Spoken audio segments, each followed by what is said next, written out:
کے اوپر. یہ وہ لوگ اوپر جو بیٹھے ہوئے ہیں, ان ساروں کو اب سمجھ آ گئی ہے کہ یہ جو تحریک انصاف کی مقبولیت ہے اب اس کو مقابلہ نہیں کر سکتے.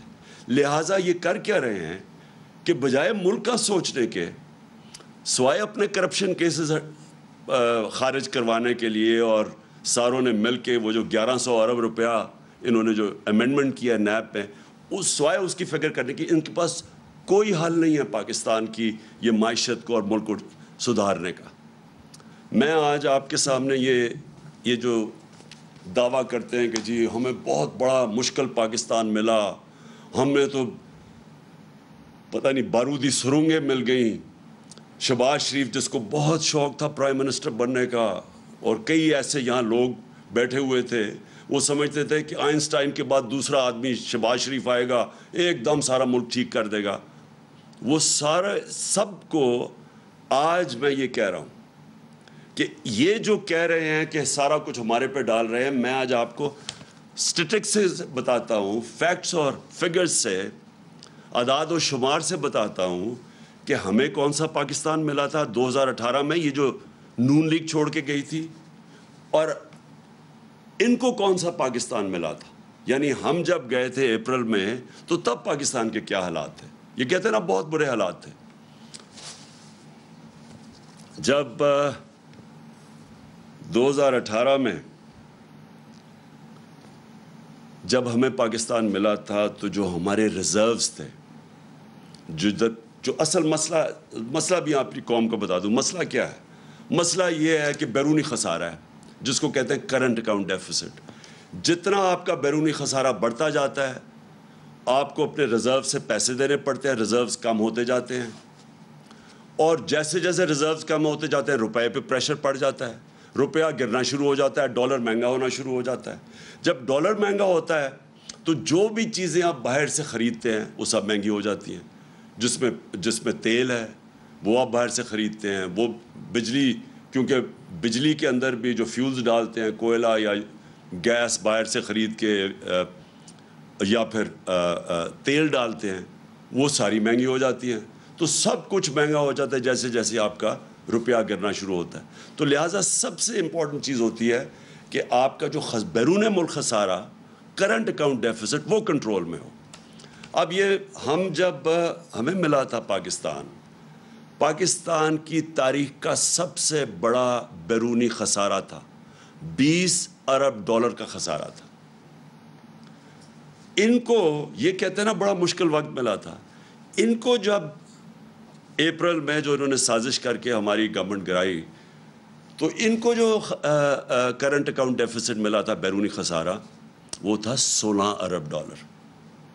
اب یہ سمجھنا ہے, ہمیں 20 ارب ڈالر ملا, ان کو 16 ارب ڈالر ملا. ہمیں جو ہم ان کی ووٹ آف نو کانفیڈنس سے پہلے ہم نے کتنا ادھر سے, جدھر ہمارے ریزروز یہ جو چھوڑ کے گئے تھے 9.8 پہ, جب ووٹ آف نو کانفیڈنس انہوں نے درج کروایا, جس کی اس کے بعد سیاسی ہماری انسٹیبلٹی ہونی شروع ہو گئی, تو 16.2 ارب ڈالر کے ہمارے ریزروز تھے. پھر سے یہ جب چھوڑ کے گئے تھے پاکستان 9.8 تھا. جو ہم چھوڑ کے گئے تھے انہوں نے کہا نا بڑا مشکل پاکستان چھوڑ کے گئے, ہمارا ووٹ آف نو کانفیڈنس سے پہلے 16.2 ارب ڈالر کے ریزروز تھے. آج یہ IMF کا ڈیل بھی سائن کر بیٹھے ہیں اور آج ریزروز ہیں 8.8 پہ. اس کے بعد جو اب آپ کا جب بیرونی خسارہ ہوتا ہے تو آپ کیسے وہ کم کرتے ہیں؟ اب کیسے کم کرتے ہیں؟ دو ہماری بڑی چیزیں. ایک ہم ایکسپورٹس 100 ارب روپے کے 1100 ارب روپے کے ان کے اوپر کرپشن کے کیسز تھے جو 60% کیبنٹ ضمانت پہ ہے. ان کی جناب 18% سے سینسٹیو پرائس انڈیکس گئی ہے 45% پہ. یہ پاکستان کی تاریخ کی سب سے زیادہ مہنگائی ہے. کون سا قیامت آئی تھی؟ میں نے آپ کو بتا دیا ہمیں کیا ملا تھا اور ان کو کیا ملا ہے. یہ کیسے جسٹیفائی کرتے ہیں؟ پھر آگے چلے جائیں.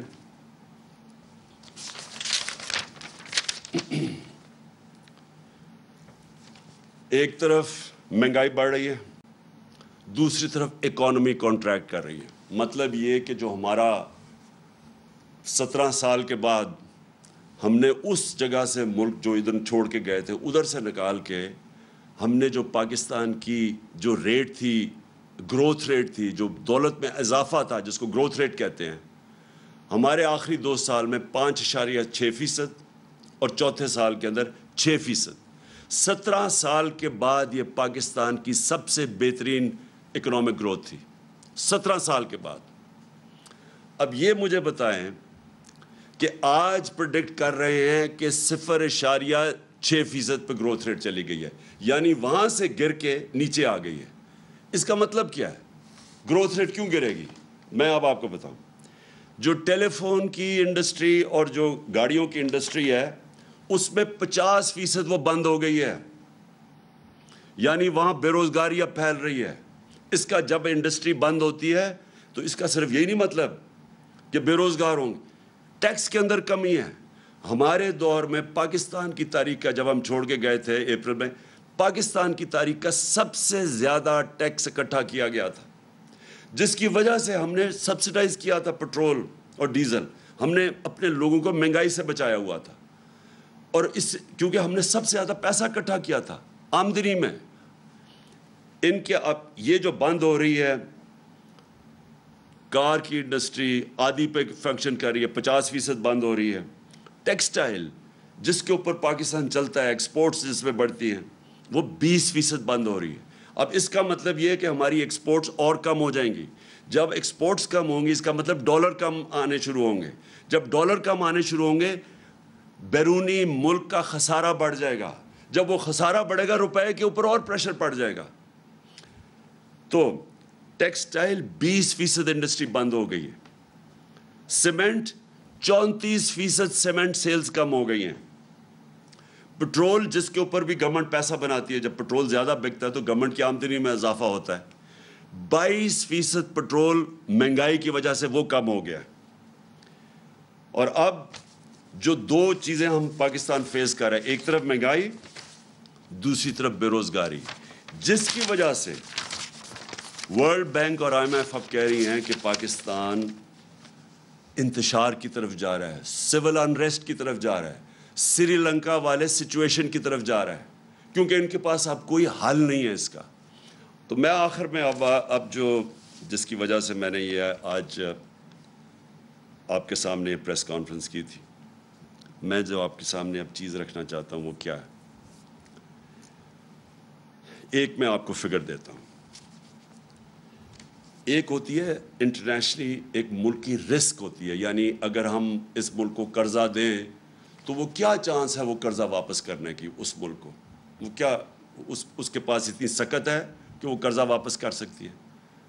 پاکستان کی جو فائنینسنگ ہے، یعنی ہمیں ہر سال، اس سال ہمیں $30 ارب ہمیں فائنینس کرنا ہے، یعنی $30 ارب کی ہم نے جو ہمارے اوپر لائبلٹیز ہیں، ہم نے جو قرضے لیے ہوئے ہیں، ان کی قسطیں ہیں، ان کے اوپر جو سود دینا ہے، وہ ہے $30 ارب۔ IMF، ورلڈ بینک اور ایشین ڈیولپمنٹ بینک، ان کا جو ملا کے بھی ہمارے پاس پیسہ آئے گا نا، کیونکہ ہم نے IMF ڈیل سائن کر دی ہے، وہ بنے گا $8 ارب۔ باقی $22 ارب ہمیں دنیا سے فائنینس کروانا ہے۔ اب یہ جو میں اپنی جو مجھے خطرہ اب نظر آ رہا ہے، میں اس لیے یہ پریس کانفرنس کی ہے، جو رسک ریٹنگ ہوتی ہے نا، جو انٹرنیشنلی جو ادارے ہیں، کریڈٹ ریٹنگ ادارے ہیں، موڈیز، فچ، یہ جو ادارے ہوتے ہیں یہ ریٹ کرتے ہیں کہ اس ملک کی، یہ ہمارے دور میں ہماری کریڈٹ ریٹنگ پازیٹیو تھی، جب سے ہم گئے ہیں وہ نیگیٹو پہ آ گئی ہے، یعنی کہ وہ یہ سمجھتے ہیں کہ اس ملک میں اب سکت نہیں ہے قرضے واپس کرنے کی۔ جب وہ یہ سمجھتے ہیں تو جو قرضے کی قیمت ہے وہ بڑھ جاتی ہے۔ تو اب میں ذرا آپ کو بتانا چاہتا ہوں کہ یہ جو سارا ہوا، اور میں پھر سے یہاں کہنا چاہتا ہوں کہ جو اس ملک میں طاقتور لوگ ہیں، میں نے ان کو واضح طور پہ یہ بتایا تھا کہ یہ ہم بڑی مشکل سے ہم نے اپنی معیشت کو سنبھالا ہوا ہے۔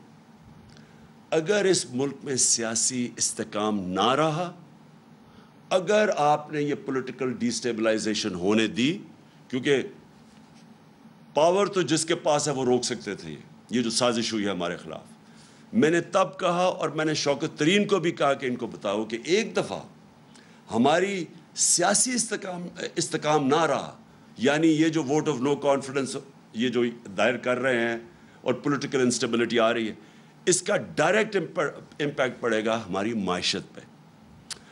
معیشت جو ہوتی ہے وہ ریلیٹڈ ہوتی ہے آپ کی سیاسی استحکام کے ساتھ۔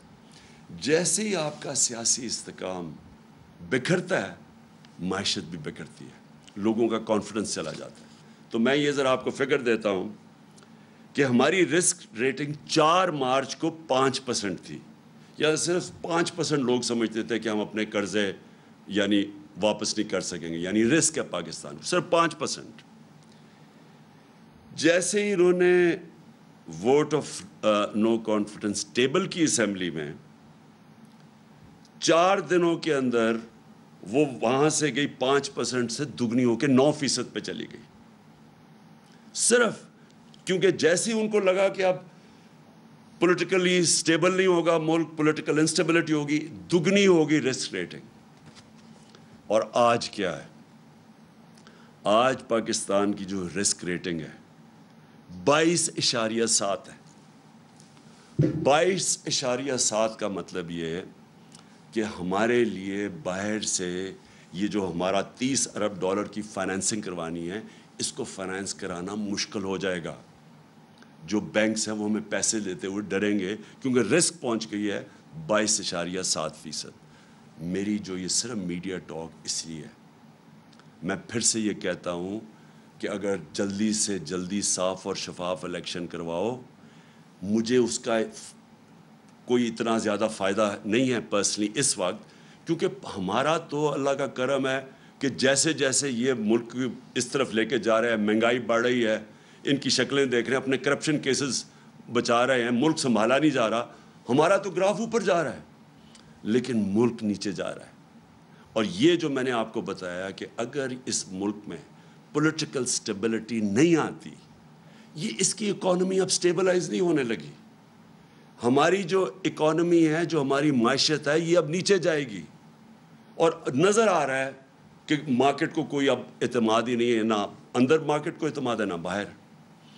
اس لیے میں آج سب کو کہنا چاہتا ہوں، اپنی قوم کو، کہ جلدی سے جلدی الیکشن کروائیں پاکستان کو اس دلدل سے نکالنے کے لیے، جس دلدل میں بڑی تیزی سے یہ امپورٹڈ حکومت ہمیں دھکیل رہی ہے۔ سازش تو انہوں نے کر دی، اپنے کرپشن کیسز کے اوپر تو انہوں نے آتے ساتھ ہی فیصلے کروا لیے۔ اب رمضان شوگر مل ان کی اس کے تو کیس فوری لگا ہوا کہ جی اس کا کیس ختم کرو۔ ایف آئی اے کا جو شہباز شریف اور بیٹوں کا 16 ارب کا کیس تھا، وہ بھی 4 گواہ بھی اللہ کو پیارے ہو چکے ہیں، مقصود چپڑاسی بھی چلا گیا ہے، جو انویسٹیگیٹ کر رہا تھا ڈاکٹر رضوان وہ بھی نہیں ہے، وہ تو ہو رہا ہے سارا کچھ، ملک کو یہ نیچے لے کے جا رہے ہیں۔ تو آج میں اپنی ساری قوم سے اپیل کرتا ہوں کہ یہ اس ملک کو اگر ہم نے مزید اس دلدل سے نکالنا ہے، اس طرح کی مہنگائی سے بچانا ہے جس طرف جا رہی ہے چیزیں مہنگی، آئی ایم ایف نے کہا ہے کہ ابھی بجلی اور مہنگی ہونے والی ہے، ان کی رپورٹ میں ہے۔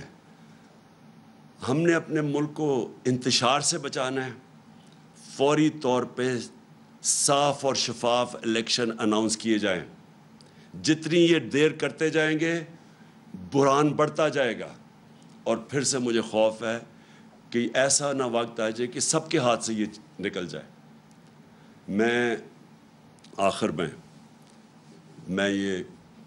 میں صرف ایک چیز سے ختم کرتا ہوں کہ بجائے اس کے کہ ہم صبر سے یہ ساری جس طرح کے ہمیں دیوار سے لگایا جا رہا ہے، کیسز کی بارش ہوئی ہے، کبھی دہشت گردی کا کیس اور کبھی کوئی کیس، اور ہر دوسرے دن کوئی نئی ایف آئی آر، اور جو ہمارے لوگوں کے اوپر دبایا جا رہا ہے، میڈیا ہاؤسز، میڈیا کے اندر جو صحافی جو لگتا ہے کہ ہمیں سپورٹ کر رہے ہیں، ان کے پیچھے پڑے ہوئے ہیں، اس سے ملک نہیں سدھرنے لگا۔ اگر کسی کا خیال ہے کہ یہ فیشسٹ ٹیکٹکس سے یہ کسی طرح یہ زیادہ دیر ٹھہر جائیں گے، یہ ملک کو ہی نقصان پہنچا رہے ہیں۔